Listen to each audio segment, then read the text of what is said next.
Good day, everyone. I am Jerome L. Bucani. In this session, I will discuss the different theories about personality development, including characteristics, crises, and the life goals. I will introduce also the different proponents and their contributions in the field of educational psychology. Personality is the pattern of characteristic, thoughts, feelings, and behaviors that distinguishes one person from one another, and that persists over time. It is the sum of biologically based and learned behavior, which forms the person's unique responses to environmental stimuli. Learning is the beginning of wealth. Learning is the beginning of health. Learning is the beginning of spirituality. Searching and learning is where the miracle process all begins. It says that our experiences will lead us to develop our personality. We are dependent in the environment. We socialize every single day. With this, we learned a lot that help us to determine who we are and what we want to be. Personality development includes activities that improve awareness and identity, develop talents and potential, build human capital and facilitate employability, enhance quality of life and contribute to the realization of dreams and aspirations. And now, let us discuss the significance or importance of personality development. Most people underestimate the importance of having a pleasing personality. Majority think it just means being born good looking, that there isn't anything much to do about it. But this is not true, because the scope of personality development is quite broad. It includes knowing how to dress well, social graces, grooming, speech and interpersonal skills.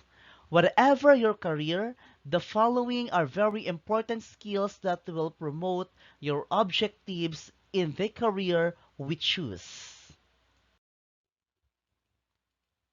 First is the confidence. Second, curiosity. Third, credibility. Fourth, leading and motivating. Fifth, communication skills. And lastly, we have interactions. Personality development gives more confidence to people. When you know you are appropriately attired and groomed, this makes you less anxious when meeting a person. Knowing the right things to say and how to conduct yourself will increase your confidence. A single wrong word can destroy a business relationship. Knowing the right things to say shows both respect and intellectual sophistication. This is especially the case if you are dealing with foreigner or if you conduct business outside the country. The right thing to do in our country could be horrible blunders in a different culture. These are the soft skills that may break or make a deal. Personality development makes people more credible. Despite the saying that you don't judge a book by its cover, others tend to judge people by their clothing and how it's worn. This does not mean buying expensive clothes. We all know people who look shabby in expensive clothes. There are also people who look great even if their attire is inexpensive. Because of this, you must know what to wear and you must be aware of others' aspects of enhancing your physical features. Personality development enhances the capacity to lead and motivate. A person with a winning personality will be able to motivate better. People are less likely to get bored and our ideas will have more credibility. We can lead better if we project an aura of confidence and credibility. Personality development improves our communication skills. People are more receptive to what we say if they are impressed of our personality. Verbal communication skills are also part of personality development. Improving our speech will strengthen the impact of our message. Personality development encourages people to interact with others. Studies have consistently shown that people communicate more openly with people they are comfortable with. If your hygiene and social graces are unrefined, then expect to have a much harder time connecting with people.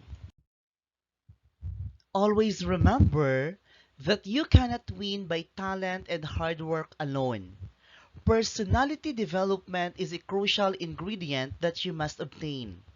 Most of the people you see as models of great personality have taken a lot of effort in developing their natural features.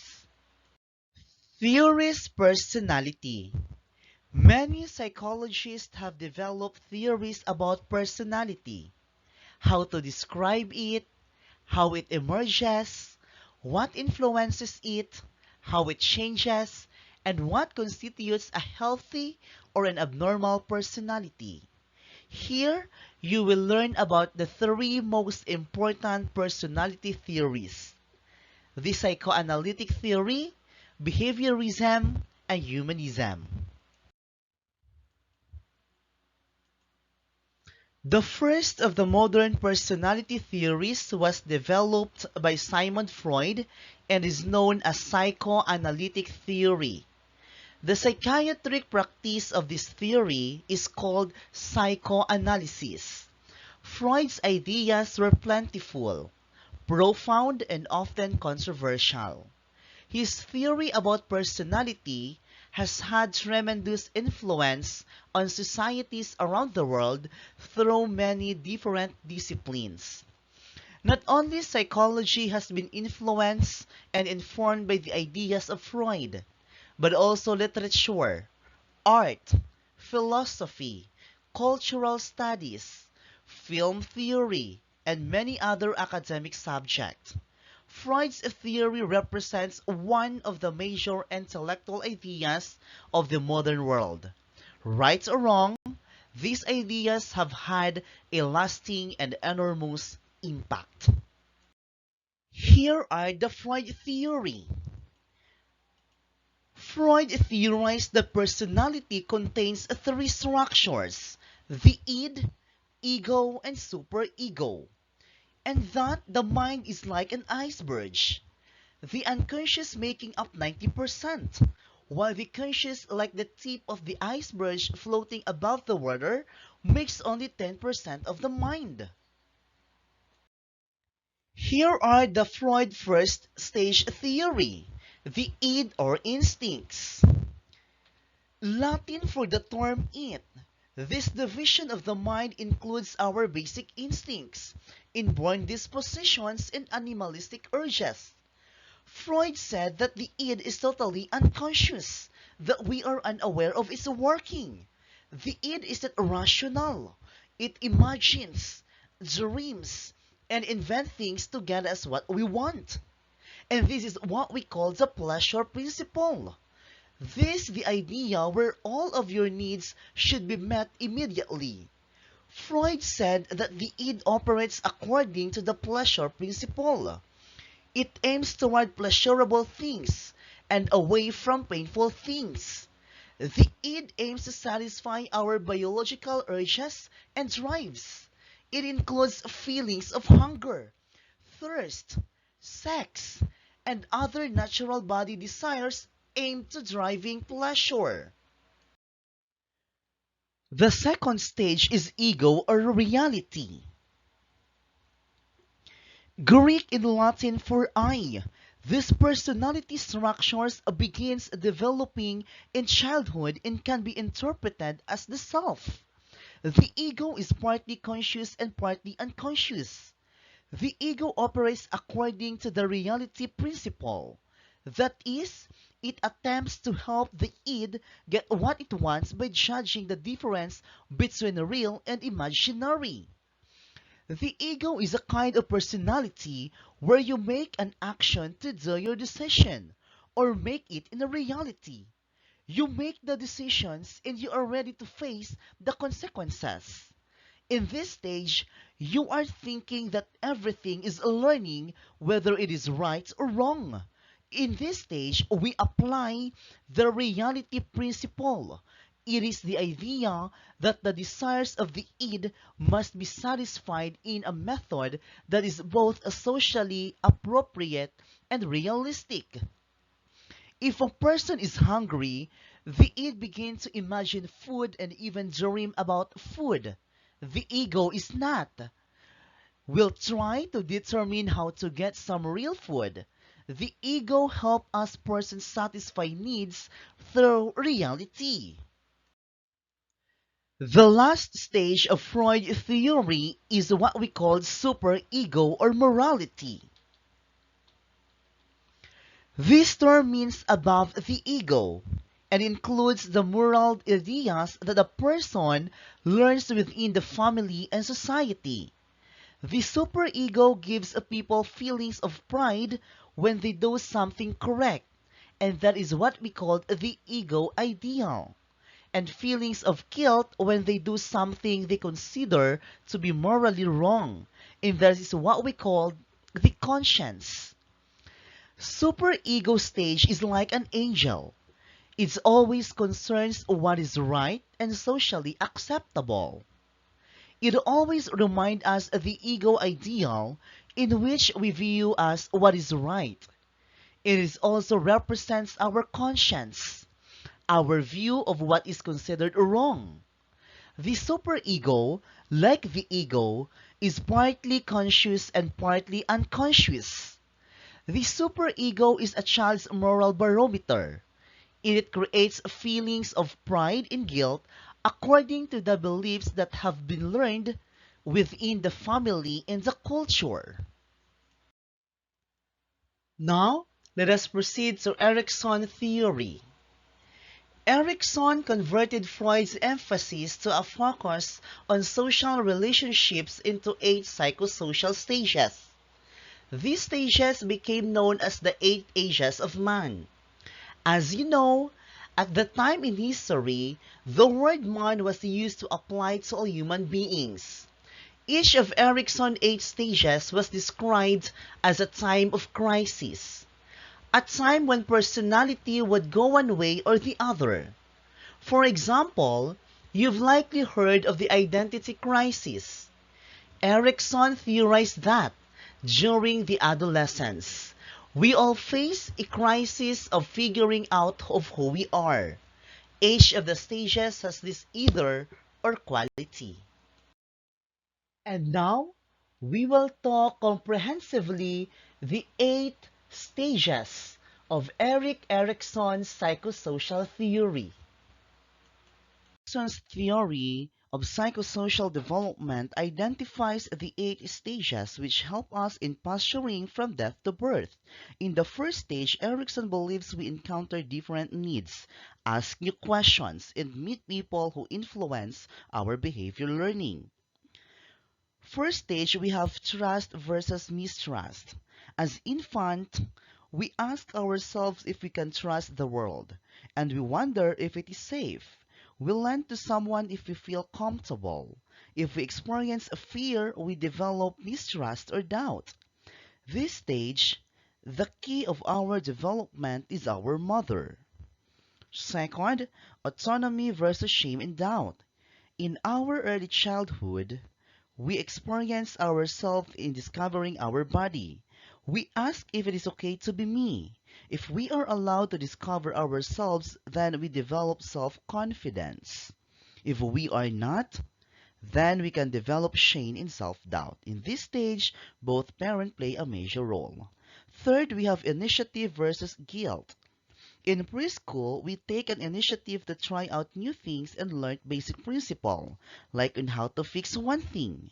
We ask if it is okay for me to do what I want to do. If we encourage, we can develop initiative and follow our interest. But if we are helped or dictated by someone what to do, then we can develop guilt. In this stage, we'll learn by the influence of the entire family. Fourth, we have industry versus inferiority. In this stage, we discover our own interest, and sometimes we realize that we are different from others. We are trying to show that we are doing it right. We ask ourselves if we can make it in this world. If we can receive recognition from our teachers and peers, we become industrious, which is the other word formed from hardworking. But we receive too much negative feedback, we start feeling failure and lost our motivation. In this stage, our school and neighbors influence us the most. Fifth, we have identity versus role confusion. In the time goes by, we learn the different social roles. We have friends, being student, a children, and a citizen. In this stage, many have experienced identity crisis. If our parents allow us to go and explore the world, then we can find our own identity. But if they will conform and dictate us what to do, we face role confusion and feel lost. The key of our learning in this stage are the role models. We look at them and make them as our basis in learning. Sixth, we have intimacy versus isolation. As a young adult, we slowly understand who we are. We started having a relationship with others in this stage, if we can love or if we are enough to be loved. If we have a long-time commitment and a relationship, we are confident and happy, but if we cannot have an intimate relationship, we might feeling isolated and lonely. Our friends and parents are the central of this development. Seventh, generativity and stagnation. If we reach the age of 40s, we become comfortable. If we use our leisure time creatively and maybe begin contributing in our society. But our concern here is the generativity. If we think we are able to leave the next generation into this world, then we are happy. But if we did not, it will result conflict and become pessimistic that will bring us to stagnation. People at home will influence us the most. Eighth, ego integrity versus despair. As we grow older, we tend to slow down and we are trying to look back our lives and we ask ourselves, what I have done in the past year? If we think we did well, then we develop feeling of contentment and integrity. If not, we can experience despair and become grumpy and bitter. We try to compare ourselves with other mankind. Erik Erikson is a German-American psychologist. Together with his wife, became known his work in psychosocial development. He influenced by Sigmund Freud and became famous for coining and phrase the identity crisis. Over Erikson's life, he served as professor at Harvard and Yale. At this juncture, let us proceed to Kohlberg's stages of moral development. Lawrence Kohlberg's stages of moral development constitute an adaptation of a psychological theory originally conceived by the Swiss psychologist Jean Piaget. Lawrence Kohlberg agreed with Piaget's theory of moral development in principle, but wanted to develop his ideas further. He used Piaget's storytelling technique to tell people stories involving moral dilemmas. In each case, he presented a choice to be considered, for example, between the rights of some authority and the needs of some deserving individual who is being unfairly treated. One of the best known of Kohlberg's theories concerns a man called Heinz who lived somewhere in Europe. Heinz's wife was dying from a particular type of cancer. Doctors said a new drug might save her. The drug had been discovered by a local chemist, and the Heinz tried desperately to buy some. But the chemist was charging 10 times the money it cost to make the drug. And this much was more than the Heinz could afford. Heinz could only raise half the money, even after help from family and friends. He explained to the chemist that his wife was dying and asked if he could have the drug cheaper or pay the rest of the money later. The chemist refused, saying that he had discovered the drug and was going to make money from it. The husband was desperate to save his wife. So later that night, He broke into the chemist and stole the drug. Kohlberg asked a question such, number 1, should Heinz have stolen the drug? Would it change anything if Heinz did not love his wife? What if the person dying was a stranger? Would it make any difference? Should the police arrest the chemist for murder if the woman died? By studying the answers from children of different ages to these questions, Kohlberg hoped to discover how moral reasoning changes as people grow older. The sample comprised 72 Chicago boys aged 10 to 6 years old, 58 of whom were followed up at 3-yearly intervals for 20 years. Each boy was given a 2-hour interview based on the 10 dilemmas. What Kohlberg was mainly interested in was not whether the boys judged the action right or wrong, but the reasons given for the decision. He found that these reasons tended to change as the children got older. He identified 3 distinct levels of moral reasoning each with 2 sub-stages. People can only pass through these levels in the order listed. Each new stage replaces the reasoning typical of the earlier stage. Not everyone achieves all the stages mentioned by Kohlberg. The level 1 in Kohlberg's theory of moral development is a pre-conventional morality. At the pre-conventional level, most 9-year-olds and younger, some over 9. We don't have a personal code of morality. Instead, our moral code is shaped by the standards of adults and the consequences of following or breaking their rules. Authority is outside the individual, and the reasoning is based on the physical consequences of actions. Stage 1. Obedience and punishment orientation. The child or individual is good in order to avoid being punished. If a person is punished, they must have done wrong. In the stage 2, we have individualism and exchange. At this stage, children recognize that there is not just one right view that is handed down by the authorities. Different individuals have different viewpoints in this stage. For the level 2, we have conventional morality. At the conventional level, most adolescents and adults, we begin to internalize the moral standards of valued adult role models. Authority is internalized but not questioned, and the reasoning is based on the norms of the group to which the person belongs. In this level, we have stage 3, good interpersonal relationships. The child or individual is good in order to be seen as a being good person by others.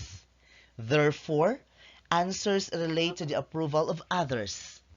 For the stage 4, we have maintaining the social order.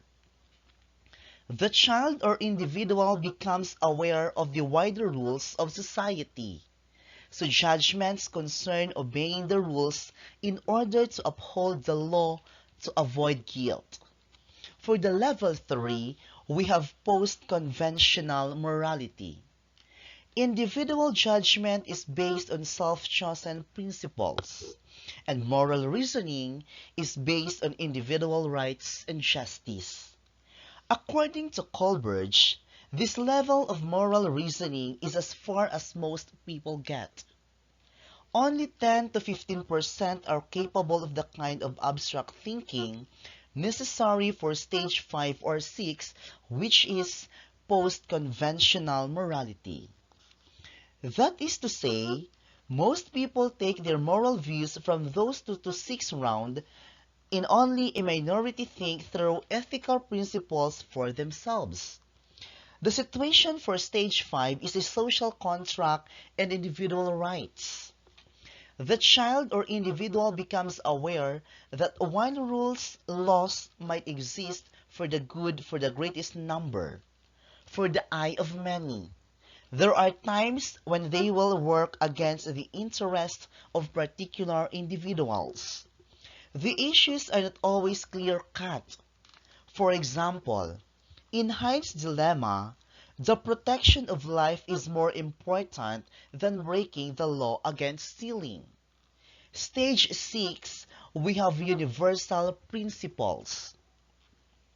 People at this stage have developed their own set of moral guidelines which may or may not fit the law. The principles apply to everyone, such as human rights, justice, and equality. The person will be prepared to act to defend these principles, even if it means going against the rest of society in the process of having to pay the consequences or disapproval and or imprisonment. Kohlberg doubted few people reach this stage. Kohlberg's theory of moral development is a theory that focuses on how children develop morality and moral reasoning. Kohlberg's theory suggests that moral development occurs in a series of 6 stages. The theory also suggests the moral logic is primarily focused on seeking and maintaining justice.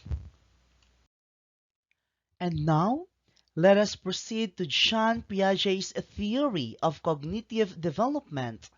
It is a comprehensive theory about the nature and development of human intelligence. It was originated by the Swiss developmental psychologist, namely Jean Piaget. The theory deals with the nature of knowledge itself and how humans gradually come to acquire, construct, and use it. This theory argues that we have to conquer the 4 stages of cognitive development. First, the sensory-motor stage. Second, the operational stage. Third, the concrete operational stage. And fourth, the formal operational stage. Once we have gone through all of these stages, then we are able to reach the full human intelligence. First, the sensory-motor stage ages from birth to 2. In this stage, we develop the experiences movement of our 5 senses. Our brain wants to see, hear, smell, taste, and touch as much as possible. First, we start with simple reflexes, and soon after, we develop our first habits.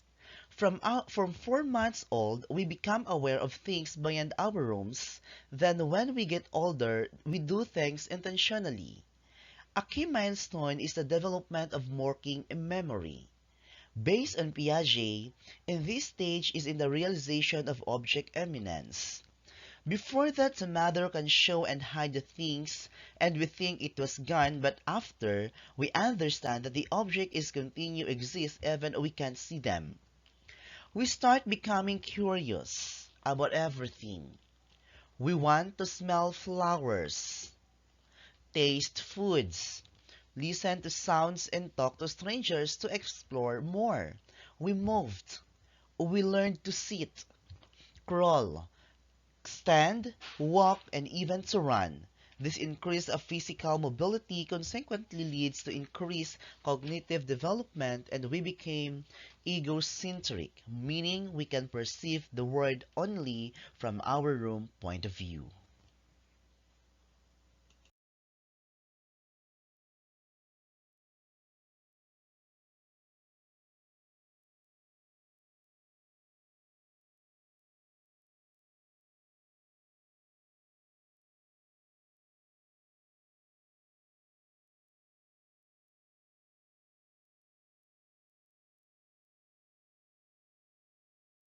On the pre-operational stage, ages 2 to 7.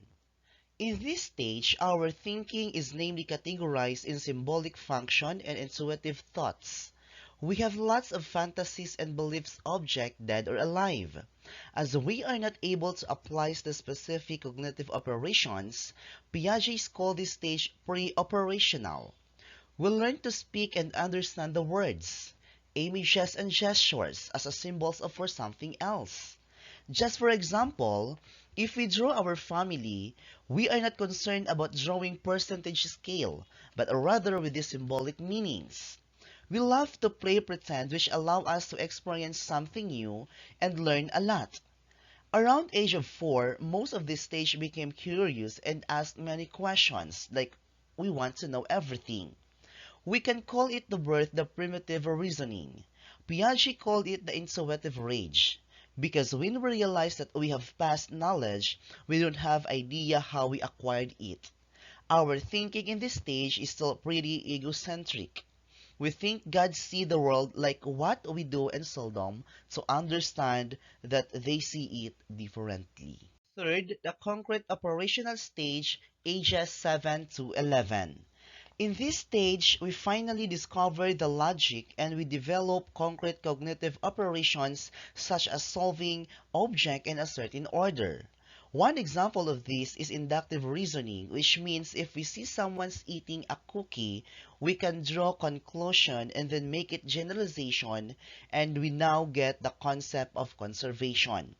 We understand that we pour the orange juice into a normal glass to a taller one, the amount stays the same, and then our youngest sister will pick the taller glass thinking she gets small. By the same logic, we only now understand that 3 plus 5 is equals to 8 and 8 minus 3 must be 5. Our brain learns to rearrange it forth to classify and build concrete operational mental structures. For example, now we know that we can reverse an action by doing the opposite. Excited by our new mental abilities, we can apply them conversations. Activities when we learn to write in schools, as a result, we can know ourselves better. We begin to understand that our thoughts and feelings are unique and do not necessarily those others. That means we learn to put ourselves in someone's shoes. Fourth is the formal operational stage, ages 12 and up. Once we become teenagers, we are formally operational.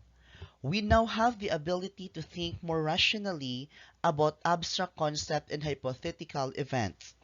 Our advanced cognitive abilities allow us to understand abstract concepts such as success and failure, love and hate. We form a deepened understanding about the wrong identity and morality. We now also think and understand why people behave and as a result become more compassionate.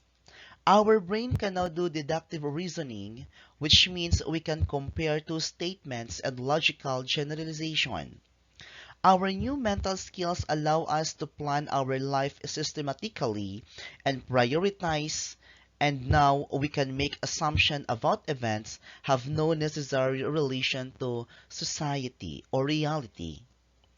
We can now also classify and just think about self. Our sense for a new identity now also create egocentric folks in substance, see imaginary audience watching them all the time. Piaget believed in lifelong learning, but insisted the formal operational stage is the final stage of cognitive development. Jean Piaget's first interests were animals, and he publishes his first scientific papers with albino sparrows in 1907 when he just 11 years old.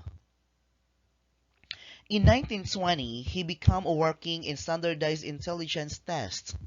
He realized that younger children consistently make times of mistakes that all of children do not. He concluded that they must think differently and spent the rest of his life studying the intellectual development of children. Kaya, ayaw umay. Gordon Willard Allport was an American psychologist. Allport was one of the first psychologists to focus on the study of the personality, and is often referred to as one of the founding figures of personality psychology. He was born on 11th of November 1897 at Montezuma, Indiana, United States of America, and died on 9th of October 1967 at Cambridge, Massachusetts, United States of America. Allport's theory of personality emphasizes the uniqueness of the individual and the internal cognitive or motivational processes that influence behavior. For example, intelligence, temperament, habits, skills, attitudes, and traits. According to Allport 1937, believes that personality is biologically determined at birth and shaped by a person's environmental experience. Allport's trait theory of personality. Allport is perhaps best known for his trait theory of personality. He began developing his theory by going through a dictionary and noting every term he found that describe a personality trait. After compiling a list of 4,504 different traits, he organized them into 3 different traits categories, including the following. First, cardinal traits.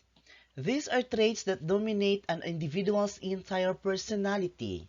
Cardinal traits are thought to be quite rare, often develop later in life and serve to shape almost all aspects of an individual's purpose, behavior, and attitudes.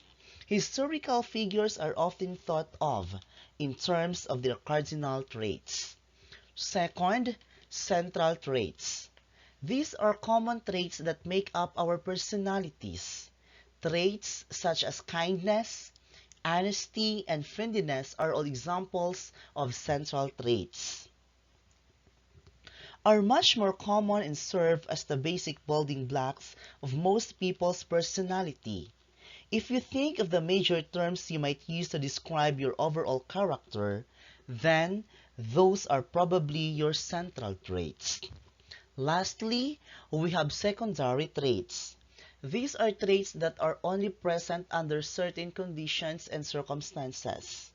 An example of secondary trait would be getting nervous before delivering a speech to a large group of people. Were the third category of traits that Allport described, such personality traits that tend to present themselves in certain situations. For example, you might normally be a pretty easygoing person, but you might become short-tempered when you find yourself under a lot of pressure. So that's all the personality traits of Allport. At this juncture, let us proceed to another personality traits theory by Hans-Georgen Eysenck. He is a German-born British psychologist who spent his professional career in Great Britain. He is best remembered for his work on intelligence and personality, although he worked on other issues in psychology. He was born on 4th of March 1916 at Berlin, Germany, and died on 4th of September 1987 at London, United Kingdom. Eysenck proposed a theory of personality based on biological factors, arguing that individuals inherit a type of nervous system that affects their ability to learn and adapt the environment. He used a technique called factor analysis.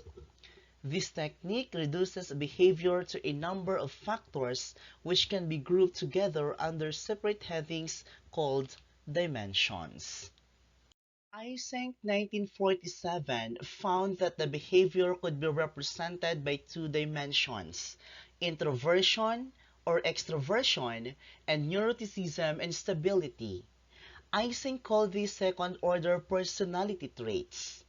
Each aspect of personality includes extraversion, neuroticism, and psychoticism can be traced back to a different biological cause.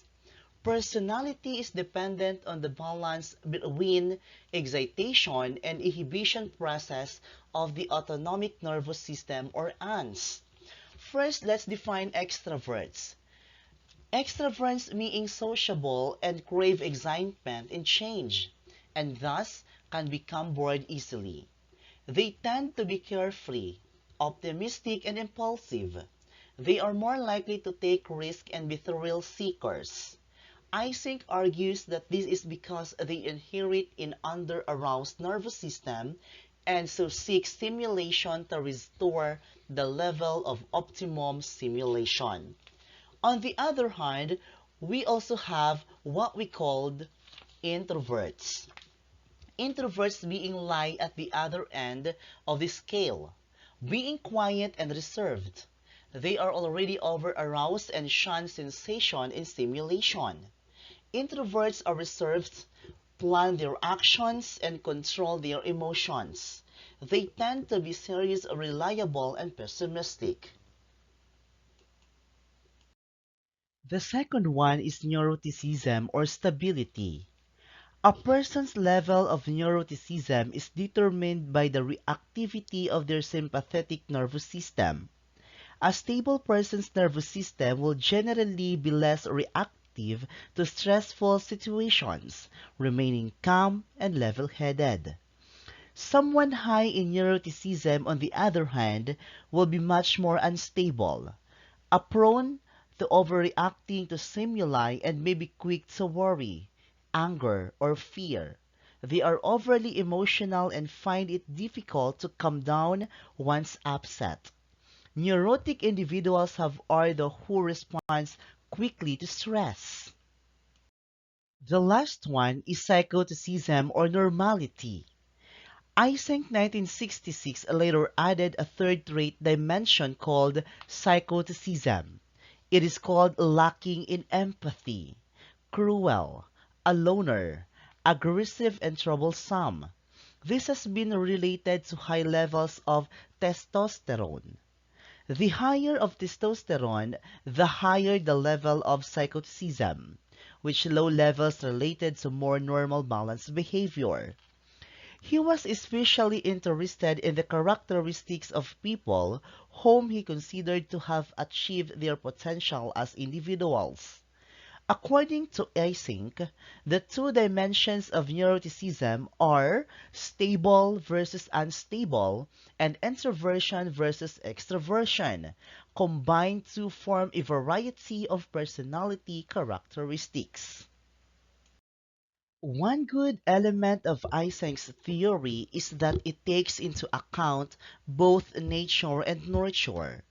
Eysenck's theory argues strongly that biological predispositions towards certain personality traits combined with conditioning and socialization during childhood in order to create our personality. The graphic illustration or presentations appears in our screen is a representation of Eysenck's model of personality traits. In that picture, we can see it, it divided into four aspects. First, we have the two from the downward and twos by the upward. First, we have the unstable and stable. For introvert and extrovert. First, we will see the introvert personality. Being stable in introvert personality, you must manifest the being passive, careful, thoughtful, peaceful, controlled, reliable, even-tempered, and calm. And being a stable extrovert, you need to manifest the following.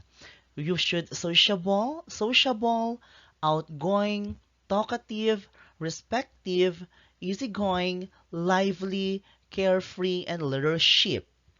And if you are introverted and you are unstable, then you'll experience moody, anxious, rigid, sober, pessimistic, reserved, unsociable, and quiet. And if you are unstable extroverted, then you will experience as the following. You are touchy, restless, aggressive, excitable, changeable, impulsive, optimistic, and active. So Meaning to say, this is the object, this is the pattern of Eysenck's informing his theory about personality development. And now, let's proceed to Raymond Bernard Cattell theory. He was born on 20th of March 1905 and he was died on 2nd of February 1998. He is a British-American psychologist, known for his psychometric research into interpersonal psychological structure. His work also explored the basic dimensions of personality and temperament, the range of cognitive abilities, the dynamic dimensions of motivation and emotion, the clinical dimensions of abnormal personality. Cattell's 16PF or 16 psychological factor trait theory disagreed with Eysenck's view that personality can be understood by looking at only two or three dimensions of behavior. Instead, he argued that it was necessary to look at much larger number of traits in order to get a complete picture of someone's personality. Whereas Eysenck based his theory based on the responses of hospitalized servicemen, Cattell collected data from a range of people through three different sources data. Presenting in the screen is the 16PF or 16 psychological factors of Cattell's personality development theory, in which we see the 16 different personality development. The strength of his 16PF, we can evaluate our negative and positive side of our personality based on the standard criteria given by Cattell's. First, we have abstractedness. So being abstract, sometimes we tend to be imaginative, sometimes we are practical. Being in apprehension personality, being apprehend, sometimes we tend to worried, sometimes we are confident. Being dominant, sometimes we are forceful, sometimes we are submissive, and so on and so forth. And that is how Cattell's theory represents our personality. It shows the positive and the negative sides of our different personality. And next, we have Maslow's humanistic theory. Abraham Harold Maslow, an American psychologist who was best known for creating Maslow's hierarchy of needs, a theory of psychological health predicated on fulfilling innate human needs in priority, culminating in self-actualization. He was born on 1st of April 1908 at Brooklyn, New York, United States of America. He died on 8th of June 1970 at Menlo Park, California, United States of America. Humanism focuses on human beings being free to act and control their own destinies. It centers on human values, interests, capacities, needs, worth, and dignity. It is a belief that people have an unlimited potential of growth and development and that they are inherently good. It is a process by which behavior is changed, shaped, and controlled. Presenting in the screen is the graphic organizer that represents the model of hierarchy needs of Maslow's theory. First, we have physiological needs. In our physiological needs, we need breathing, foods, water, sex, sleep, homeostasis, excretion are belongs to physiological needs of individual. For our safety, we need security of our body, our employment, employability, resources, morality, the family, health, and property are belongs to safety needs of individual. And the love and belongingness of needs, we have friendship. We are loved. We are loved by our family, our friendship, and our sexual intimacy. Next, for our esteem needs, we have self-esteem, our confidence, achievement, respect of others, respect by others. And for our self-actualization is considered as the most highest as the highest hierarchy needs of individuals are morality, creativity, spontaneity, lack of prejudice, acceptance of facts. In this research, Maslow studied the personalities of people who he considered to be healthy, creative, and productive, including Albert Einstein, Eleanor Roosevelt, Thomas Jefferson, Abraham Lincoln, and others. He found that such people share similar characteristics such as being open, creative, loving, spontaneous, compassionate, concerned for others, and accepting of themselves. Maslow hierarchy of needs, Abraham Maslow developed a human hierarchy of needs that is conceptualized as a pyramid to represent how people move from one level of needs to another. First, the physiological needs must be met before safety needs. Then, the need of love and belonging, then esteem, and finally, the highest needs of individual is the self-actualization. Lastly, we have the theory of humanism by Carl Ransom Rogers. He is an American psychologist and among the founders of the humanistic approach in psychology. He was born on 8th of January 1902 at Oak Park, Illinois, United States of America. He was died on 4th of February 1987 at La Jolla, California, United States of America.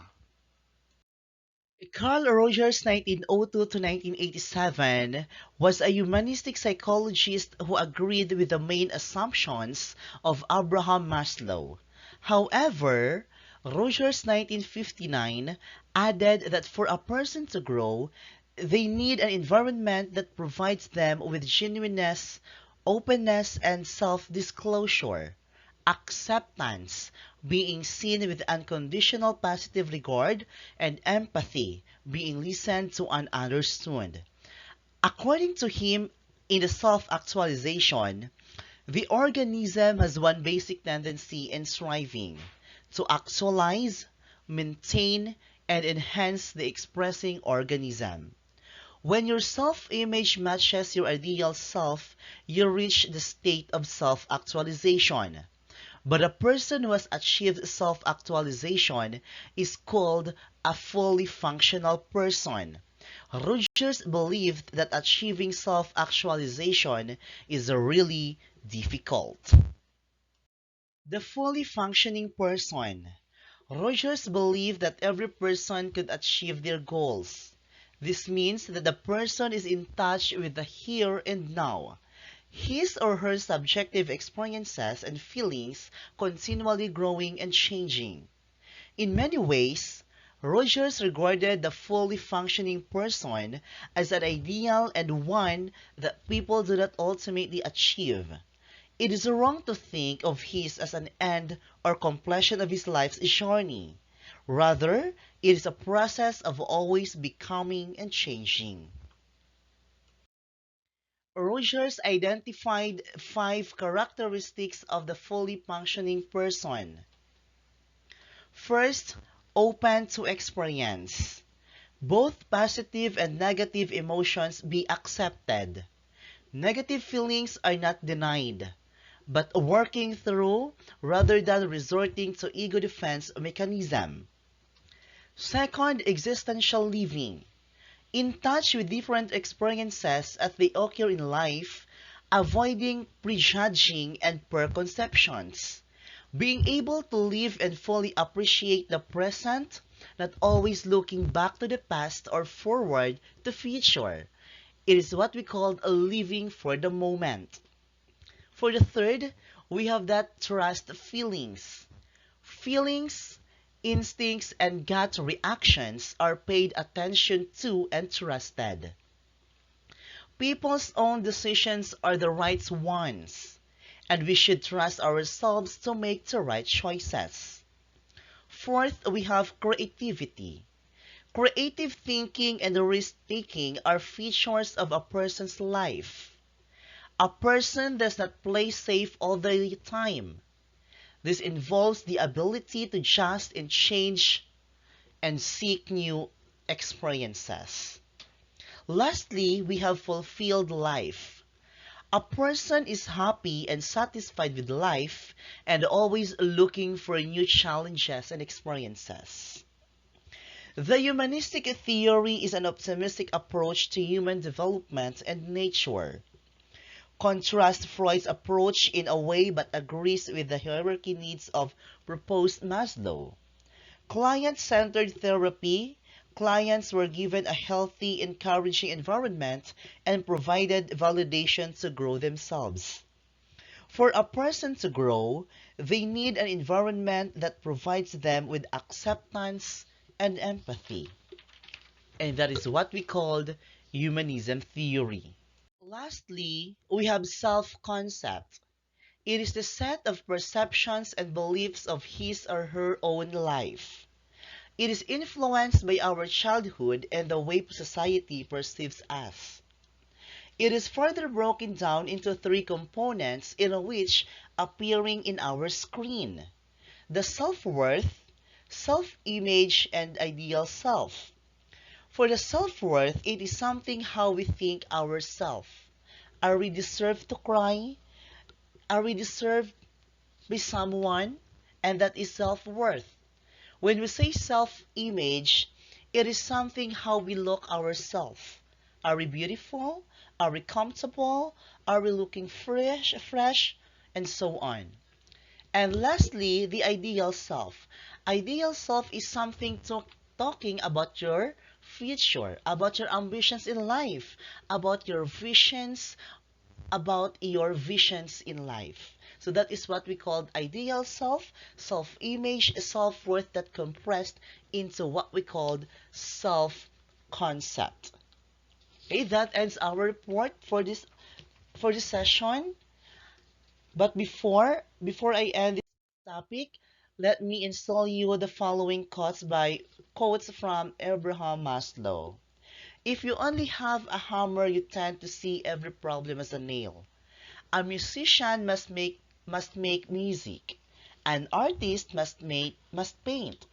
A poet must write. If he is to be ultimately at peace with himself. Everyone, thank you for listening my topic today. Again, I am Sir Jerome L. Bucani reporting.